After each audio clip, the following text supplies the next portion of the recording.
talks about the evil, how he was so furious in doing his work.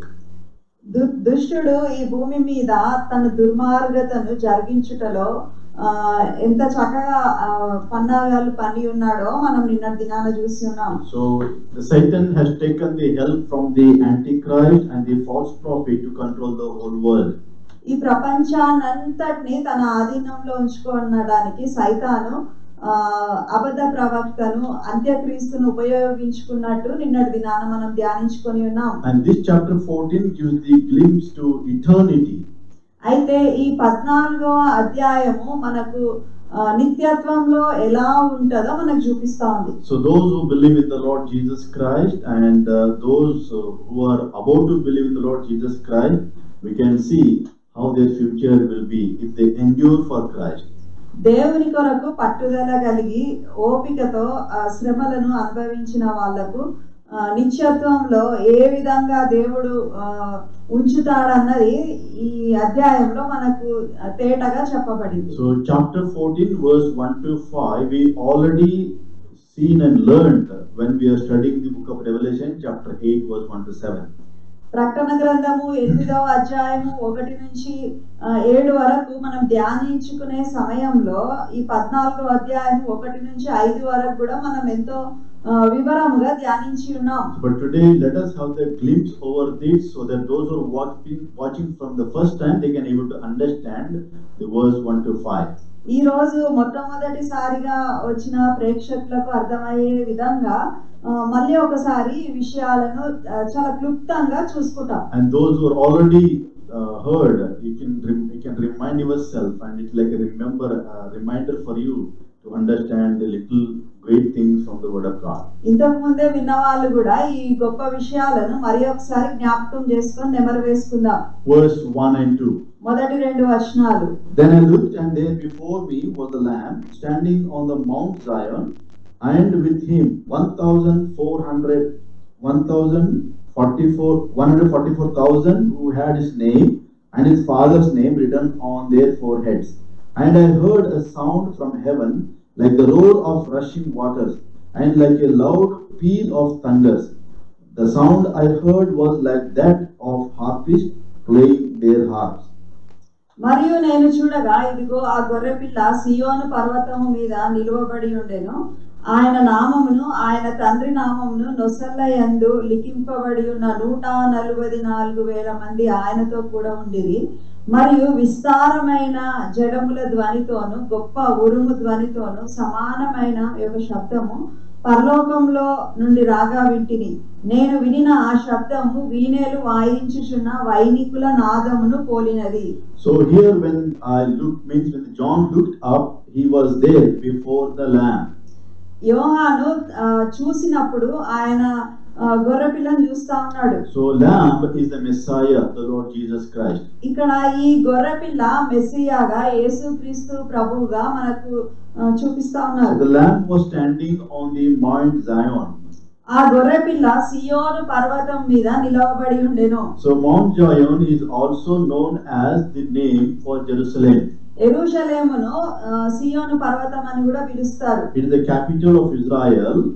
అంటే యెరూషలేము ఇశ్రాయేలునకు రాజధాని పట్టణము. So this is the city of Jerusalem where the Christ will return and he will plant his feet on that city. యేసు ప్రభువు వచ్చినప్పుడు ఆయన సియోను పర్వతం మీద కాళ్ళు మోపనై ఉన్నాడు. And this 144,000 people are the Jewish evangelists, the believers who have endured the persecution during the tribulation. ఈ శ్రమల కాలంలో వీళ్ళు శ్రమలను సహించిన 144,000 మంది యూదా సువార్తికులను గురించి ఇది రాయబడి ఉంది. So they were endured the persecution on this earth and they are now ready to enjoy the eternal benefits and the blessings of the Lord in the presence of God. వీళ్ళు యెరూషలేములో శ్రమలను సహించి దేవుని కొరకు ఎదురు చూసి దేవుణ్ణి కలుసుకొని ఉన్నారు. It is for eternal, that means forever they are going to spend time with God. అంటే దీని తర్వాత వాళ్ళు నిత్యత్వం వరకు దేవుని సన్నిధిని అనుభవించేవారుగా ఉన్నారు. So these 144,000 people who had his name. అంటే వీళ్ళకు యేసుక్రీస్తు నామము పెట్టబడి ఉంది. So we already studied in chapter 13 verse 6, there was a mark of the beast and the mark of the Father. ప్రకటన గ్రంథం 13:6లో మనం ఇంతకు ముందే చదివేసి ఉన్నాము. అక్కడ సైతాను ముద్ర, మృగము యొక్క ముద్ర ఉంది. అంతేకాకుండా దేవుని ముద్ర కూడా చూసినాం. So we have seen the God's mark is the Father name on their forehead. అంటే తండ్రి నామమును వాళ్ళ నొసళ్ళ యందు ధరించిన వారు దేవుని చేత ముద్రింపబడిన వారినిగా వాళ్ళని చూసినాం. So this mark is the counterpart for the Satan. అయితే ఇది సైతాను ముద్రకు ఇది వ్యతిరిక్తంగా ఉన్నది. So it will identify that 144,000 people belongs to God. ఈ 144,000 మంది ఈ సువార్తికులు దేవునికి చెందినవారు. So they on their forehead the Father's name was written. వాళ్ళ నొసళ్ళ యందు దేవుని నామమును, తండ్రి నామమును వాళ్ళు ధరించుకొని ఉన్నారు. And also he heard a sound like that of harpists playing their harps. అయితే ఆ వీణెలు వాయించుచున్న వైనికుల నాదమును పోలిన శబ్దంను ఆయన విని ఉన్నాడు. So harp was the ancient stringed instrument which is to play for worshiping the Lord. వీణెలు వాయించడము ఆ అనాది కాలముగా దేవుని సన్నిధిలో ఆరాధనను సూచిస్తా ఉంది. So when they play harps, indicating that the prophecies, whatever the prophets is proclaimed, that is going to be fulfilled. అంటే ఆ వీణెలు వాయిస్తూ ఆ శబ్దము వస్తా ఉంది అంటే ఆ సమయంలో ఇవ్వబడిన ప్రవచనాలు రానున్న దినాలలో నెరవేర్చబడతాయి. So here 144,000 Jewish evangelists are playing the harp, that symbolizing that prophecies is yet to be fulfilled in eternal. అయితే వీళ్ళు ఆ వీణెలు వాయించుచున్నారు, ఆ శబ్దం వినబడుతుంది కాబట్టి ఈ ప్రవచనము రానున్న దినాలలో నెరవేర్చబడుతుంది. Verse 3. 3వ వచనం. And they sang a new song before the throne and before the four living creatures and the elders. No one could learn the song except the 144,000 who had been redeemed from the earth. వారు సింహాసనం ఎదుటను ఆ 4 జీవుల ఎదుటను పెద్దల ఎదుటను ఒక కొత్త కీర్తన పాడుచున్నారు. భూలోకంలో నుండి కొనబడిన ఆ 144,000 మంది తప్ప మరి ఎవరును ఆ కీర్తన నేర్చుకొనజాలరు. It is the song of redemption. ఇది విమోచన గీతము. So it will be sang by all the redeemed people in the heaven. పరలోకములో ఆ విమోచింపబడిన వాళ్ళు పాడే గీతము. So this 144,000 Jewish evangelists and all the church believers are going to sing together in one accord. This is a new song. ఈ కొత్త కీర్తన సంఘము ఎత్తబడింది కదా, సంఘం ఎత్తబడింది. సంఘమును మళ్ళీ 144,000 మంది ఈ సువార్తికులు కలిసి పాడే పాట ఇది. So let us imagine how this gigantic choir will be there in heavenly place in worshiping the Lord. అయితే దేవుని ఆరాధించుటలో పరలోకంలో ఇంత పెద్ద సాక్షి సమూహము ఆయన సన్నిధిలో ఆనంద గానములు ఆరాధనలు చేస్తుంటే ఎంత రమ్యంగా ఉంటుందో. They are rejoicing over the accomplishment of the God's entire redemptive work before Christ's return.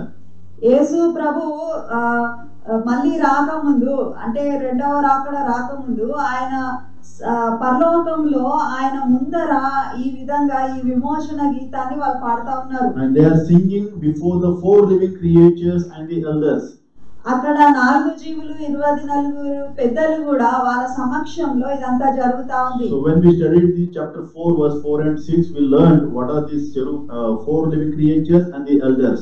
మనము 4వ అధ్యాయము 4-5 వచనాలు ధ్యానించి ఉన్నప్పుడు ఈ 4 జీవులు 24 పెద్దల గురించి వివరంగా ధ్యానించి ఉన్నాం. So 4 cherubim angels with the 24 elders all together with all the believers, redeemed believers, will sing a song and worship God.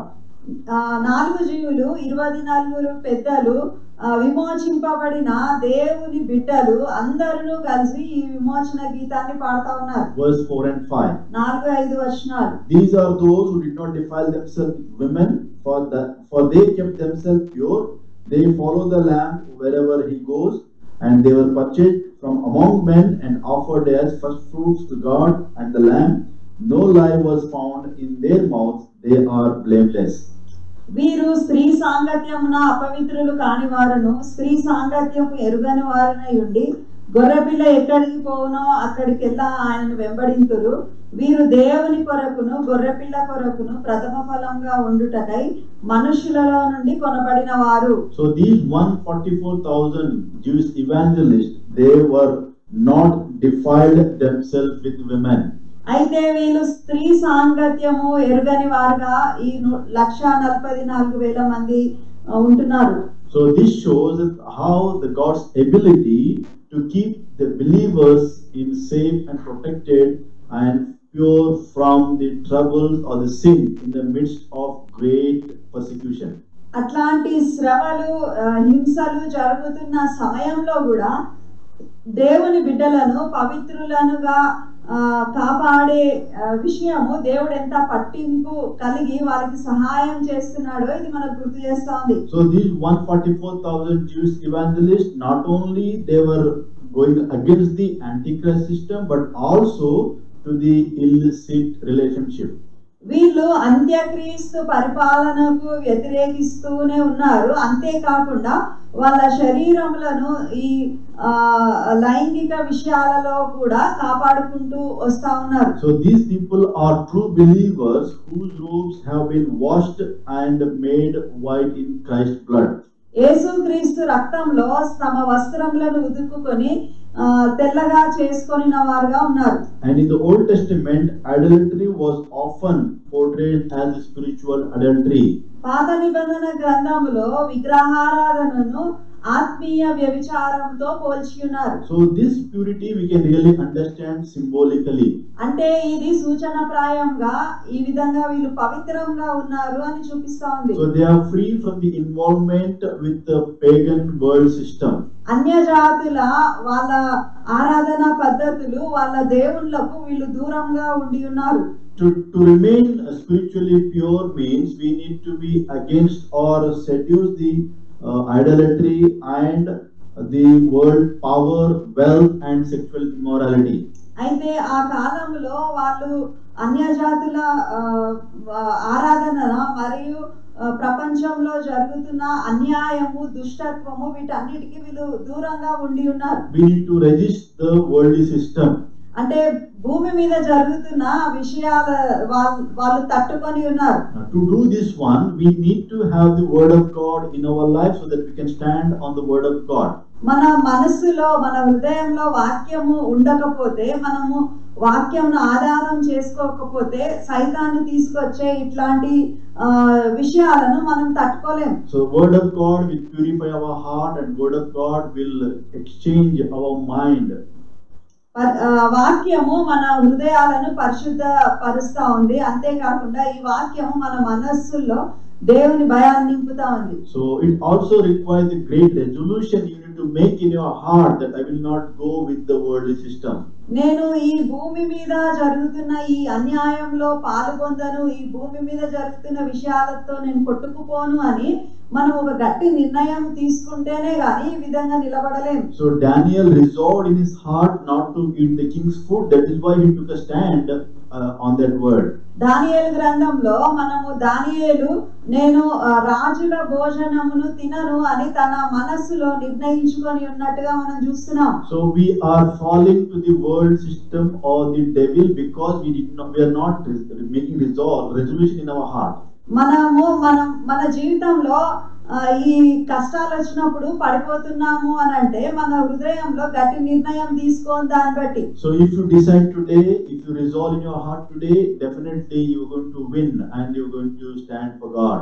మనము ఈ దినాన మనము దేవుని కొరకు గట్టి నిర్ణయం తీసుకుంటే దేవుని కొరకు నిలబడే వాళ్ళంగా ఉంటాం. So these redeemed were following the Lamb wherever he goes. ఇక్కడ వీళ్ళు గొర్రెపిల్ల ఎక్కడికి వెళ్తే గొర్రెపిల్ల వెంబడి వీళ్ళు వెళ్తా ఉన్నారు. So we can see the unwavering loyalty to the Lord Jesus Christ.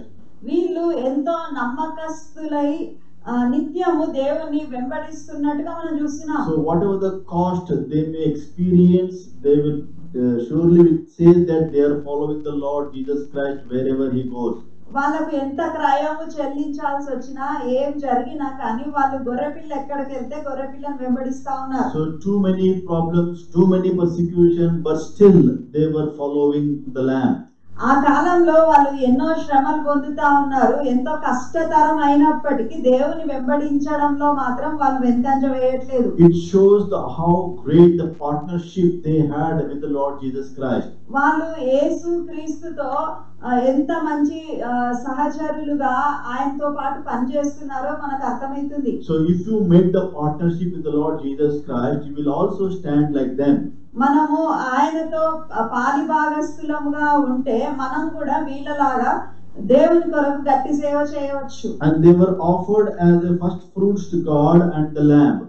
వారు ప్రథమ ఫలముగా గొర్రెపిల్లకును దేవునికి అర్పింపబడి ఉన్నారు. So in the Old Testament, if you read, the first fruits offering indicates the setting apart. పాత నిబంధన గ్రంథంలో ప్రథమ ఫలముగా అర్పింపబడినారు అంటే వీళ్ళు దేవుని కొరకు ప్రత్యేకించబడిన వారు. So these men were set apart for the special service to the God. వీళ్ళు దేవుని కొరకైన ప్రత్యేక సేవ నిమిత్తము వీళ్ళు ప్రత్యేకింపబడిన వారు. And if you read Deuteronomy chapter 26 verse 1 to 11, you will understand what is the meaning of the first fruits.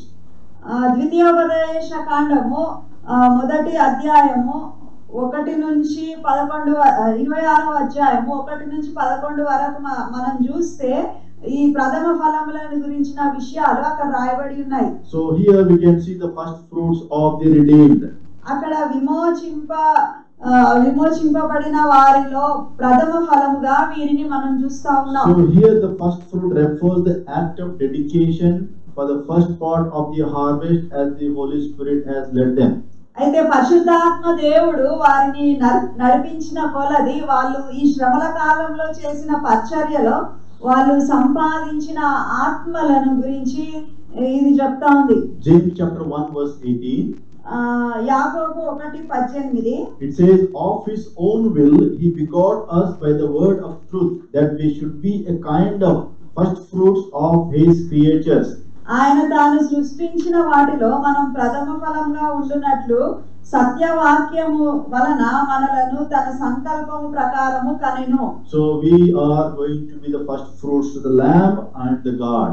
అయితే వీరు దేవునికి ప్రథమ ఫలముగాను గొర్రెపిల్లకు ప్రథమ ఫలముగాను ఉండి ఉన్నారు. And also it says that there is no lie was found in their mouths. వీరి నోట ఏ అబద్ధమును కనబడలేదు. And 1 Corinthians chapter 1 verse 22. మొదటి కొరింథీ 1:22లో and Zephaniah chapter 3 verse 13. Zephaniah 3:13లో. You read Zephaniah 3:13 first. జెఫన్యా 3:13 మనం చదువుదాము. It says the remnant of Israel shall not do iniquity nor speak lies, neither shall a deceitful tongue will found in their mouth, and they shall feed and lie down, and none shall make them afraid. ఇశ్రాయేలీయులలో మిగిలిన వారు పాపము చేయరు, అబద్ధమాడరు, కపటములాడు నాలుక వారి నోట నుండదు. వారు ఎవరి భయం లేకుండా విశ్రాంతి గల వారై అన్నపానములు పుచ్చుకొందురు. So as per this word, 144,000 believers, they speak only the God's truth accurately without adding their opinion. దీని ప్రకారముగా ఈ 1,40,000 మంది వీళ్ళు దేవుని వాక్యము ఉన్నట్టుగా బోధిస్తారు. వాళ్ళకి ఇష్టం వచ్చినవి ఏవి అందులో కలుపరు, దాన్ని కలుషితం చేయరు. No exaggerations or no understatement. అయితే వాక్యమును చాలా ఎక్కువ చేసి చెప్పారు, అంతేగాని వాక్యం సగం సగం చెప్పారు. So we as a believer has to teach the word of God accurately as it is indicated in the Bible. వాక్యంలో చెప్పబడినట్టుగా ఉన్నట్టుగా వాక్యం బోధించే వారంగా మనం ఉండాలా. Don't convert the verses according to your own convenience. మనకు ఎట్లా మంచుకుంటే అట్లా వాక్యాన్ని అట్లా మలుచుకొని మనకి ఇష్టం వచ్చిన వర్తమానాలు ఇవ్వకూడదు. Don't twist the word of God to make people happy and to follow you more. అయితే మనుషులను సంతోషపరిచి వాళ్ళు మన వెంటనే ఉండాలా, మనం చెప్పినట్టు వినాలా, ఎవరు చెప్పింది నేను చెప్తాను అనుకోకూడదు. Even no one follows, let us speak the true word so that you will able to stand before God without saying any lies. according to the word. వాక్యంలో ఉన్నది ఉన్నట్టుగా చెప్పినప్పుడు మనం కూడా ఏ అబద్ధమును చెప్పని వారంగా దేవుని సన్నిధిలో ధైర్యంగా నిలబడతాం. So if you don't know, say I don't know. What is the problem with that? మనకి ఏదైనా తెలియకపోతే ఇది నాకు తెలియదు అని చెప్తే అయిపోతుంది. Why you want to add your own wordings and to communicate with the wrong? ఎందుకు మనం వాక్యాన్ని దాన్ని మనకి ఇష్టం వచ్చినట్టు మలుచుకొని మనకి ఇష్టం వచ్చినట్టు చెప్పి పాపం చేయాలా? So again I am telling you tonight, whatever I am speaking, you have to go and search in the word of God. If anything is not in the word of God, please come back. నేను మీకు ఏమి ఇక్కడ బోధిస్తున్నానో మీరు బాగా గమనించండి, వినండి, వాక్యంలో తరచి చూడండి.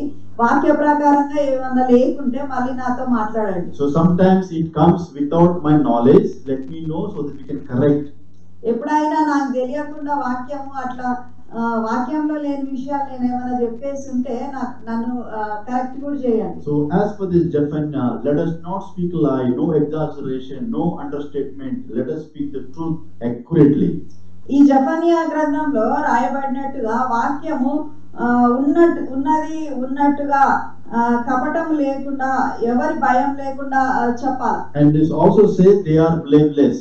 వాళ్ళు అనింద్యులు అని రాయబడింది ఇక్కడ. Colossians chapter 1 verse 22. కొలస్సీ 1:22లో in the body of his flesh through death to present you holy and unblameable and unreprovable in his sight. తన సన్నిధిని పరిశుద్ధులుగాను నిర్దోషులుగాను నిరపరాధులుగాను నిలువబెట్టుటకు ఆయన మాంసయుక్తమైన దేహమందు మరణము వలన ఇప్పుడు మిమ్మును సమాధానపరచెను. So God is making us blameless, not sinless, but sanctified for him alone. ఆయన పరిశుద్ధులుగా నిర్దోషులుగా నిరపరాధులుగా ఆయన కొరకు మనల్ని చేస్తా ఉన్నాడు. Verse 6 and 7. 6-7 వచనాలు. Then I saw another angel flying in the mid-air, and he had the eternal gospel to proclaim to those who live on this earth, to every nation, tribe, language, and people. He said in a loud voice, fear God and give him glory, because the hour of his judgment has come. Worship him who made the heavens, the earth, the sea, and the springs of water. అప్పుడు మరి ఒక దూతను చూచి తిని అతడు భూనివాసులకును అనగా ప్రతి జనమునకును ప్రతి వంశమునకును ఆయా భాషలు మాట్లాడు వారికి ప్రతి ప్రజకును ప్రకటించినట్లు నిత్య సువార్త తీసుకొని ఆకాశ మధ్యమున ఎగురుచుండెను. అతడు మీరు దేవునికి భయపడి ఆయనను మహిమపరచుడి, ఆయన తీర్పు తీర్చు గడియ వచ్చను గనుక ఆకాశమును భూమిని సముద్రమును జలధారలను కలుగజేసిన వానికే నమస్కారం చేయుడి అని గొప్ప స్వరంతో చెప్పెను. So here we can see that he saw another angel flying in the mid-air. ఇక్కడ మరి ఒక దూత మధ్య ఆకాశంలో ఎగురుతా ఉండడం చూస్తున్నాడు. So in the Greek word it says that the point in the noonday sky. అంటే ఇది గ్రీకు భాషలో దీని అర్థము మిట్ట మధ్యాహ్నమున అని. That is reaches to its zenith. అంటే చాలా ఎండ మండుతున్న వేళలో బాగా ప్రకాశమైన సమయంలో. This is the very highest and brightest point where all can see and hear very clearly. భూజనులంతా ఎంతో చురుకుగా చక్కగా ఆకాశంలో చూడగలిగిన సమయంలో ఇక్కడ ఈ దూత ఎగురుతా చూస్తా ఉన్నాం. So what a interpretation the word of God we are going to have it. పరిశుద్ధ లేఖనములు ఎంత స్పష్టంగా మనకు అర్థమయ్యే విధంగా రాయబడినయో చూడండి. So here the angel was flying in the mid-air, and he had the eternal gospel to proclaim to those who live on the earth. ప్రతి ప్రజకు ప్రకటించినట్లు నిత్య సువార్త తీసుకొని ఈ దేవదూత ఎగురుతా ఉన్నాడు. So if you read the heading of this verse, it says 3 angels. ఇక్కడ ముగ్గురు దేవదూతలు అని ఇక్కడ రాయబడి ఉంది. So 3 angels has contrast the destiny of the believers with that of unbelievers. విశ్వాసులను అవిశ్వాసులను వ్యత్యాసపరుస్తూ వాళ్ళు నిత్యత్వంలో ఎలా ఉంటారో ఈ ముగ్గురు దేవదూతలు ప్రకటిస్తున్నట్టుగా చూస్తున్నాం. So here the angel is preaching the good news concerning the eternal life. అయితే ఇక్కడున్న ఈ దేవదూత నిత్య జీవమును గురించి నిత్య సువార్తను తీసుకొని వచ్చినాడు. And it says Matthew chapter 24 verse 14. మత్తయి సువార్త 24:14లో it says, and this gospel of the kingdom shall be preached in all the world for witness unto all nations, and then shall the end come. మరియు ఈ రాజ్య సువార్త సకల జనములకును సాక్షార్థమై లోకమందంతటను ప్రకటింపబడును, అటు తరువాత అంతము వచ్చును. So this is the word we really misinterpret several times. ఈ వాక్యాన్ని మనము తప్పుగా మనము వాడుతూ ఉంటాం. The word of God says the end will come only when the gospel preached unto all the nations. సకల జనములకు లోకమందంతటను రాజ్య సువార్త ప్రకటించిన తరువాత అంతము వచ్చును So అని. keeping this word in our mind, we are still saying the Lord's coming is still delaying because the gospel is not preached in all the nations. చాలా మంది ఏం చెప్తారంటే అంతటను సువార్త ప్రకటింపబడలేదు కాబట్టి ప్రభువు రాక ఇంకా ఆలస్యం అవుతుందని బోధిస్తారు. So but Matthew 24 verse 14 is going to fulfill in the tribulation time. మత్తయి సువార్త 24వ అధ్యాయము 14వ వచనము ఈ మహాశ్రమల కాలంలో నెరవేరుతుంది. So God used 144,000 believers. ఈ 1,44,000 మంది ఈ విశ్వాసులను దేవుడు ఉపయోగించుకొని ఉన్నాడు. And 2 witnesses. ఇద్దరు సాక్షులు కూడా సువార్త ప్రకటించి ఉన్నారు. And now he is using the angels to preach the word of God. ఇప్పుడు దేవదూతల పరిచర్య నిత్య సువార్త ప్రకటించడానికి ఆరంభమైంది. So now there is no chance for the people on this earth to tell them that I did not hear the gospel. ఇప్పుడు మనుషులు దేవుని ఎదుట నిలవబడి నేను ఎప్పుడు సువార్త వినలేదు అని చెప్పడానికి ఆస్కారం లేదు. There is no exception. అంటే ఏ భేదము లేదు. So all the people will be hear the word of God by the angels in the tribulation time. ఆ మహాశ్రమల కాలంలో వాళ్ళు ఆకాశంలో ఎగురుతూ దేవదూతలు పరిచర్య చేస్తున్నప్పుడు ఒక్కళ్ళు కూడా మిగిలిపోకుండా అందరూ దేవుని వాక్యంను వినాల్సిందే. So this angel had an eternal gospel to proclaim those who are on this earth. భూమి మీద ఉన్న వారికి నిత్య సువార్తను తీసుకొని వస్తున్నాడు ఈ దేవదూత. He is urging the people of this world to change their heart to believe in God. వాళ్ళ హృదయము మార్చుకొని మారు మనస్సు పొంది దేవుని యందు విశ్వాసం ఉంచండి అంటూ ఆయన ప్రకటిస్తున్నాడు. They should show the obedience from the beast to God. వాళ్ళు ఇప్పటిదాకా ఆ క్రూర మృగానికి వాళ్ళు వెంబడిస్తా ఉన్నారు. అయితే ఇప్పుడు దేవుని వైపు తిరగాల్సిన సమయం. The gospel of God is the gospel of grace. దేవుని సువార్త అది కృపా సువార్త అయి ఉంటున్నది. Gospel of Christ. దేవుని క్రీస్తు సువార్త.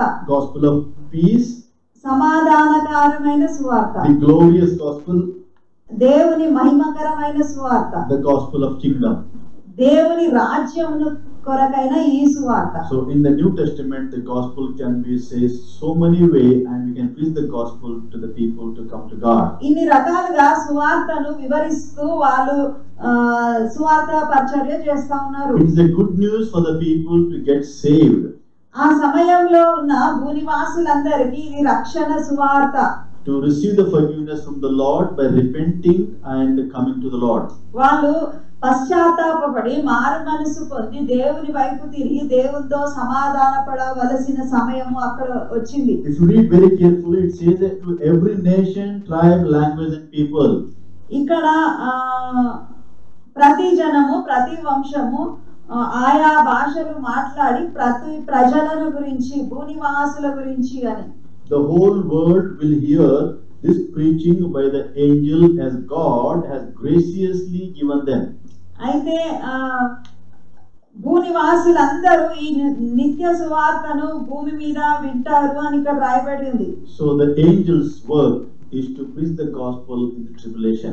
మహాశ్రమల కాలంలో ఈ దేవదూత సువార్త పరిచర్య ఆకాశ మధ్యంలో చేస్తూ ఉండడం మనం చూస్తా ఉన్నాం. Book of Isaiah chapter 55 verse 11 it says.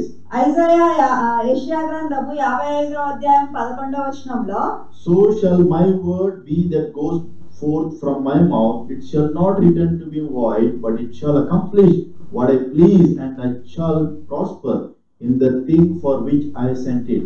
నిష్ఫలముగా నా యొద్దకు మరలక అది నాకు అనుకూలమైన దాన్ని నెరవేర్చును, నేను పంపిన కార్యమును సఫలం చేయును. So gospel will be preached by the angel in the second half of the tribulations very effectively.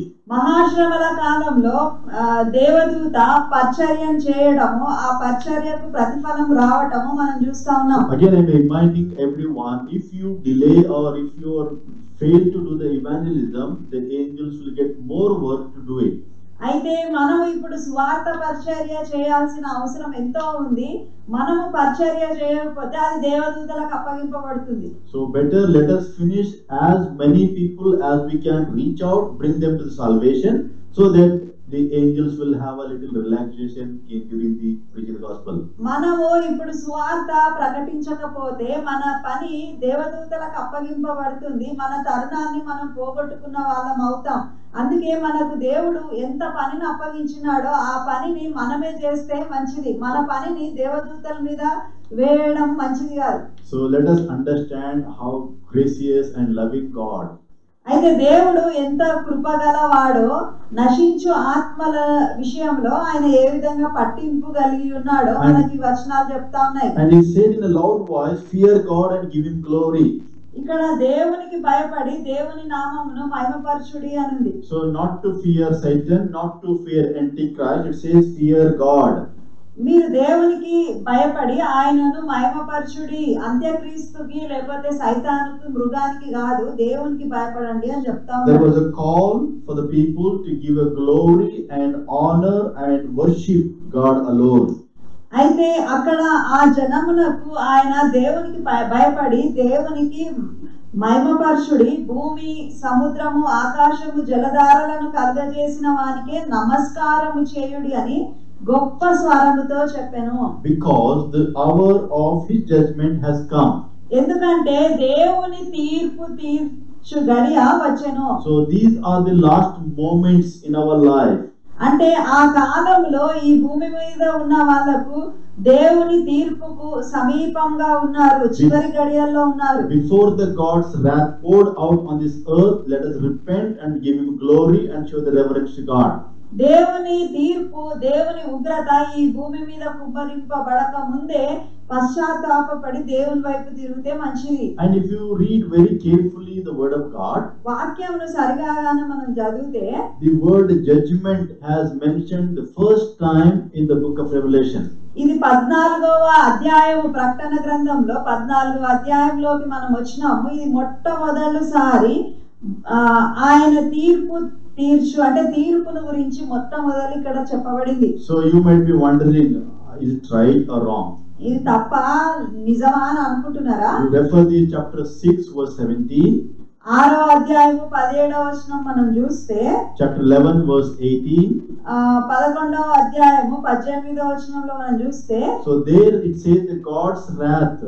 అక్కడ దేవుని ఉగ్రత అని రాయబడి ఉంది, తీర్పు అని రాయబడలేదు. The same meaning as the wrath here is mentioned, his judgment has come. ఆయన తీర్చు గడియ అని, ఇది తీర్పును గురించి ఇక్కడ 7వ వచనంలో రాయబడింది. So whenever you read the word of God, you have to do a great and clear observations. మనము వాక్యము చదువుతున్నప్పుడు చాలా జాగ్రత్తగా చదవాలా. అక్కడ ఏ మాట ఏ భావంతో ఉద్దేశంతో అక్కడ రాయబడిందో గమనించాలా. Follow the 23 points in observation as I mentioned in my study in my talk how to study the Bible. వాక్యమును ఏ విధంగా ధ్యానించాలా, ఏ విధంగా పఠించాలా అని నేను అబ్జర్వేషన్ పాయింట్స్ 23 పాయింట్స్ ఇచ్చి ఉన్నాను. ఆ విధంగా అబ్జర్వ్ చేస్తే మనకు ప్రతి అధ్యాయము ప్రతి వచనము చాలా చక్కగా అర్థమవుతుంది. If you want the notes, let me know, I can send you the notes. మీకు ఎవరికైనా బైబిల్ పఠనం గురించిన అధ్యయనం గురించిన విషయాలు ఇంకా కావాలి, వివరాలు కావాలంటే మాకు చెప్తే మేము పంపిస్తాం. So here we need to worship God because the hour of judgment is come, and worship him because who made the heavens and the earth, the sea and the springs of water. ఆయన తీర్చు గడియ వచ్చింది గనుక మనము ఆకాశము భూమి సముద్రము జలధారలను కలుగజేసిన ఆ సృష్టికర్తకే నమస్కారం చేయాలా. So creation is the one who gives us the evidence that God exists. ఈ భూమి మీద ఉన్న ఈ సృష్టి మనకు సృష్టికర్త ఉన్నాడన్న రుజువును ఇస్తా ఉంది. For the atheist, if we want to share the gospel, the creation is the best way of preaching the gospel. దేవుడు లేడని చెప్పే వాళ్ళకు మనము ఈ సృష్టి విషయాలు వివరిస్తూ సువార్త ప్రకటించవచ్చు. So creation is the great proof of God which appeals to the people who doesn't believe in God. ఎవరైతే దేవుని యందు విశ్వాసం ఉంచారో వాళ్ళను దేవుని దగ్గరికి నడిపించడానికి ఈ సృష్టి మనకు చాలా చక్కగా ఉపయోగపడుతుంది. If you read the verse 7, it says worship him who made the creation, who in other words who who is the creator. సృష్టికర్తకే నమస్కారము చేయుడి అని గొప్ప స్వరముతో చెప్పెను. So in the second half of tribulation, one side the beast is asking to worship the image of the beast. ఈ మహాశ్రమల కాలంలో ఒక తరఫున చూస్తా ఉంటే ఈ మృగము యొక్క ప్రతిమకు నమస్కారం చేయమని బలవంతం చేస్తా ఉంది. False prophet asking the people to worship the beast. అబద్ధ ప్రవక్త ఆ మృగము యొక్క ప్రతిమకు నమస్కారం చేయాలని భూలోక వాసులందరినీ బలవంతం చేస్తా ఉంది. And now the angels are coming and saying that no, we should not worship the image of the beast, you can worship the creator. అయితే ఇక్కడ దేవదూతల పరిచర్య ఆరంభమైనప్పుడు వీళ్ళు ఆకాశంలో ఎగురుతూ మీరు ఆ ప్రతిమకు నమస్కారం చేయొద్దు, మీరు సృష్టికర్తకు నమస్కారం చేయండి అని వీళ్ళు చెప్తారు. So they have the two options to choose and they have the free will to choose. ఆ కాలంలో మనుషులకు రెండు విషయాలు వాళ్ళ ముందుంటా వచ్చినాయి. ఆ రెండింటిలో ఏ విషయమైనా వాళ్ళు మృగానికి మొక్కుతారా లేకపోతే సృష్టికర్తకు మొక్కుతారా అని వాళ్ళే నిర్ణయించుకోవడానికి దేవుడు వాళ్ళకు వదిలేసినాడు. So angel ministry is the final ministry during tribulation time. ఈ మహాశ్రమల కాలంలో ఈ దేవదూతల పరిచర్య తుది పరిచర్యగా మనం చూస్తా ఉన్నాం. No one will have the excuse of never hearing the God's truth in that time. ఆ సమయంలో ఉన్న మనుషులు ఎవరు నేను సువార్త వినలేదు, నాకు దేవుని గురించి నా చెవున పడలేదు అని చెప్పడానికి ఆస్కారం లేదు. So they have the chance to proclaim an obedience to God. వాళ్ళకు దేవుని వైపు తిరగడానికి మార్మనసు పొందడానికి తరుణము దొరికింది. So now if you already accept the Lord Jesus Christ as personal savior, మీలో ఎవరెవరైతే యేసు ప్రభువును ఇప్పటికే స్వంత రక్షకునిగా అంగీకరించి ఉన్నారో, so you know that God's final judgment will not be put off forever. అంటే దేవుడు ఆయన తుది తీర్పులను ఇయ్యనై ఉన్నాడు, అది నిత్యత్వం వరకు ఉంటాయి. So have you joyfully received the everlasting good news in your life? ఆయన ఇచ్చిన ఆ నిత్య సువార్తను మీరు అంగీకరించి ఉన్నారా? So if you are not confessed your sin before the Lord, this is the right time to confess and accept Jesus Christ as your personal savior. మీరు గాన ఇప్పటిదాకా యేసు ప్రభువుని నమ్ముకోకుండా ఉంటే ఇది దేవుని సమయం, ఆయన మనకు అనుగ్రహించిన సమయం కాబట్టి మనం ఇప్పుడైనా దేవుడిని నమ్ముకుంటే మంచిది. So if you believe in the Lord Jesus Christ, you don't need to worry about his judgment. మనము యేసుక్రీస్తు ప్రభువుని దేవునిగా రక్షకునిగా అంగీకరించి ఉంటే ఈ శ్రమల గురించి, ఈ తీర్పుల గురించి, ఈ హింసల గురించి లేదా అనిత్యాగ్ని గురించి భయపడాల్సిన అవసరం లేదు. Verse 8. 18వ వచనం. Verse 8. 8వ వచనం. A second angel followed and said, Fallen is Babylon the Great, which made all the nations drink the maddening wine of her adulteries.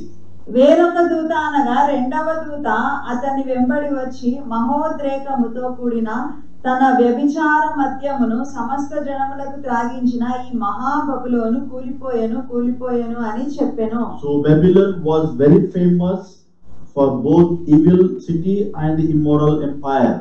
ఆ కాలంలో బబులోను సామ్రాజ్యము సమస్త దుష్టత్వమునకును లైంగిక అనైక్యతకు పేరుగా ఉండింది. So Babylon empire has introduced the idol worship. బబులోను చక్రవర్తి ఆ సమయంలో విగ్రహారాధనను ప్రాచుర్యంలోకి తెచ్చినాడు. So Babylon has ransacked Jerusalem and carried the people of Judah into captivity.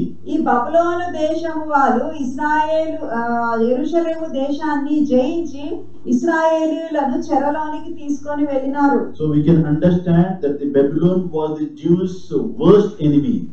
దీని ద్వారా మనకి ఏమర్థమవుతుందంటే యూదులకు ఈ బబులోను జనాంగము ఎంతో బద్ధ శత్రువులుగా చాలా కఠినంగా వ్యవహరించిన వారుగా మనకు అర్థమవుతుంది. Similarly, the Roman Empire was the worst enemy for the believers. అదే విధముగా రోమా సామ్రాజ్యం కూడా ఇశ్రాయేలీయులను క్రైస్తవులను హింసించినట్టుగా చూస్తున్నాం. So John, he is probably not having the day to speak against the Roman. ఆ కాలంలో పరిస్థితులను బట్టి యోహానుకు ఈ రోమా పట్టణము పేరెత్తడము కష్టమై ఉండవచ్చును. But he is mentioned in the Babylon. అందుకే ఆయన బబులోన్ అని రాసి ఉండొచ్చు కూడా. So Babylon is the enemy of God's people. ఈ ఈ బబులోను దేవుని ప్రజలకు శత్రువుగా ఉండి ఉంటున్నాడు. It says it is fallen. బబులోను కూలిపోయాను అని చెప్పాను. So lack of responses to the first angel's message. ఈ మొదటి దేవదూతకు వాళ్ళు స్పందించని వాళ్ళు, that has causes the second angel to pronounce this judgment. ఎవరైతే స్పందించలేదో వాళ్ళకు ఈ రెండవ దూత ప్రకటన చేయాల్సి వచ్చింది. So here the Babylon refers the all worldwide entire political situation and religious situation. ఆ శ్రమల కాలంలో భూమి మీద ఉన్న ఆర్థిక పరిస్థితులు మరియు అక్కడున్న ప్రజలు వాళ్ళ ఆర్థిక వ్యవస్థ, మతపరమైన వ్యవస్థ అవన్నీ కలిపి బబులోనుగా దేవదూత చెప్తా ఉన్నాడు. So I will explain more details on the fall of Babylon in chapter 16.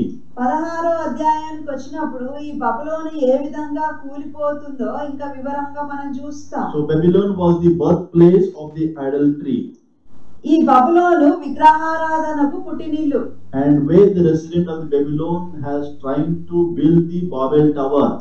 Babel గోపురాన్ని కట్టింది ఇదే ప్రదేశంలో. Because of the language, they always try to speak one language, and because of the understanding, they were able to do great and mighty things. Unity among the Babylon people.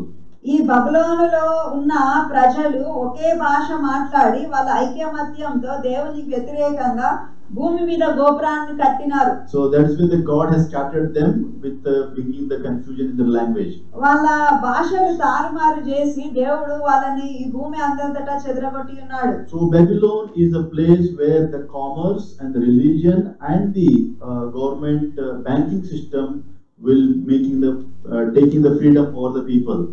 అయితే ఈ బబులోను అనగా భూమి మీద ఉన్న ఆర్థిక వ్యవస్థ, వాళ్ళ రాజకీయ పరిస్థితులు, అంతేకాకుండా మతపరమైన విషయాలు మనుషుల మీద పై చేయి చేసుకోవడం మనం చూస్తున్నాం. So it says they are maddening the wine of our adulteries. ఇక్కడ వాళ్ళ వ్యభిచార మత్తులో వీళ్ళను పడేసినట్టుగా ఇక్కడ రాయబడి ఉంది. They are intoxicating with the pleasure. అయితే వీళ్ళు జనములకు వాళ్ళ వ్యభిచార మత్తును తాగించి వాళ్ళను మోసం చేస్తున్నట్టుగా మనం చూస్తున్నాం. They are encouraging people to have a excessive rebellion and hatred and idolatry towards God, fornication. దీని అర్థం ఏంటంటే వీళ్ళు దేవునికి ఇంకా వ్యతిరేకంగా వెళ్తూ దేవుని నామానికి వ్యతిరేకంగా అయి వాక్యం వినకుండా దేవునికి దూరం అయిపోవడం. Verse 9 to 11. 9 నుంచి 11వ వచనం వరకు.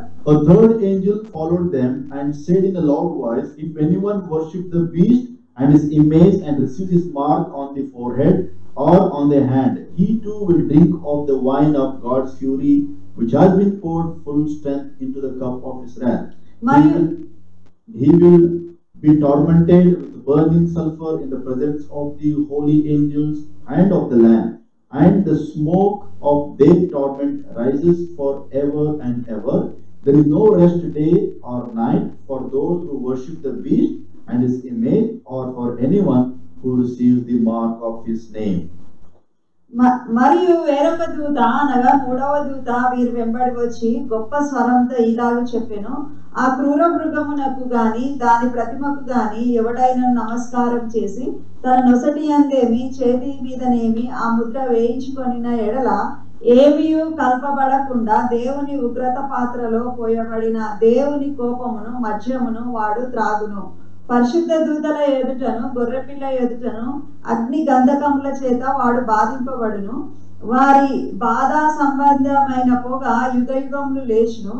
ఆ క్రూర మృగమునకు దాని ప్రతిమకు గాని నమస్కారం చేయు వారును దాని పేరు గల ముద్ర ఎవడైనను వేయించుకొనిన ఎడల వాడును రాత్రింబగళ్ళు నెమ్మది లేని వారై ఉందురు. So here, if anyone loyal to the Antichrist and his kingdom will suffer the outpouring of the God's wrath. దేవుని ఉగ్రతను ఎవరైతే ఈ అంత్యక్రీస్తును లేకపోతే మృగంను వెంబడించి ఉన్నారో వాళ్ళు దేవుని ఉగ్రతను అనుభవించే వాళ్ళగా ఇక్కడ చూస్తా ఉన్నాం. So here this says, if anyone worship the beast, they will drink of the wine of the God's fury. ఇక్కడ ఎవరైతే దేవుని వెంబడించారో, క్రూరముఖమును గాన వెంబడిస్తారో వాళ్ళు దేవుని ఉగ్రత పాత్రలో పోయబడిన దేవుని కోపమును మద్యమును వాడు త్రాగును. So this shows how God is merciless and graceless and compassionless when they go against God. దేవునికి వ్యతిరేకంగా గాన మనం వెళ్తే దేవుడు కనికరించని వాడుగా, ఎంతో కోపముతో శిక్షించే వాడుగా ఉంటాడని ఈ వచనాలు చెప్తా ఉన్నాయి. So God's wrath is going to experience a great agony in their life. ఆ దేవుని ఉగ్రత వాళ్ళ జీవితంలో ఎంతో కష్టాన్ని, ఆ బాధను అనుభవించేవిగా చేస్తా ఉన్నాయి. And he also said he will be tormented with burning sulfur. ఇక్కడ గంధకములో అగ్ని గంధకముల చేత వాడు బాధింపబడును అనింది. This is the torment of divine punishment. ఇది దేవుని శిక్షగా మనం అర్థం చేసుకోవాలి. It is the lake of fire, the hell. ఇది ఏందో కాదు, ఇది నరకముల గురించి సూచించినది. And also it says the torment will rises forever and ever. వారి బాధ సంబంధమైన పొగ యుగ యుగములు లేచును. So it is the eternity. They will experience the hell eternal. అంటే నరకము నిత్యత్వం నరకంలో పడవేయబడతారు. So when you read these 3 verses 9 to 11, ఈ 9 నుంచి 11 వచనాలు మనం చదివినప్పుడు, so false prophet was introduced during this period. ఈ కాలంలో ఈ అబద్ధ ప్రవక్త వస్తాడు. And the 2 witnesses will share the gospel. ఇద్దరు సాక్షులు సువార్త ప్రకటిస్తా ఉంటారు. And angels will start their gospel ministry.